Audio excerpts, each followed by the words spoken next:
По повод 17 март, денот на крводарителството, Општинската организација на Црвениот крст од Кичево со пригодна свеченост во своите простории го одбележа овој ден, посветувајќи им внимание токму на нив, крводарителите, луѓето кои дарувајќи ја својата крв спасуваат други животи. Настан покрај што одбележуваат ден на крводарителите, го одбележуваат и Црвениот крст на Република Македонија, тоест основањето на Црвениот крст на Република Македонија. Денес на овој собир ние имаме чест крводарителите да ги причестиме со по една признаница и тоа за дарена крв, заклучно со 2015 година, за 5 пати, за 10 пати, за 50 пати, дури имаме и крводарител што дарувал 100 пати крв. Него можеме посебно да го поздравиме и ни прави чест и задоволство.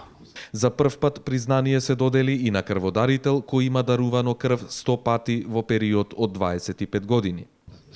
Јас сум Горан Цоризанковски, 100 пати имам дарувано крв и се гордеам со тоа што сум еден од тие крводарители и ги повикувам сите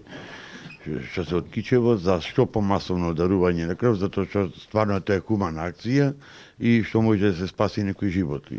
Со тоа ги повикувам што помасовно да имаме што повеќе крводарители. На свеченоста вкупно беа доделени 75 признанија, а беа доделени и благодарници на повеќе организации и јавни установи кои несебично соработуваа со Општинската организација на Црвениот крст во Кичево, бидејќи сите крводарители произлегуваат од некоја организација, како што се Институтот за трансфузиологија, Општинските средни училишта Мирко Милески и Дрита, Касарната Чеде Филиповски даме, Центарот за управување со кризи, РЕК Осломеј, Општината Кичево, Полициската станица и други институции, како и физички лица кои не произлегуваат од ниедна институција.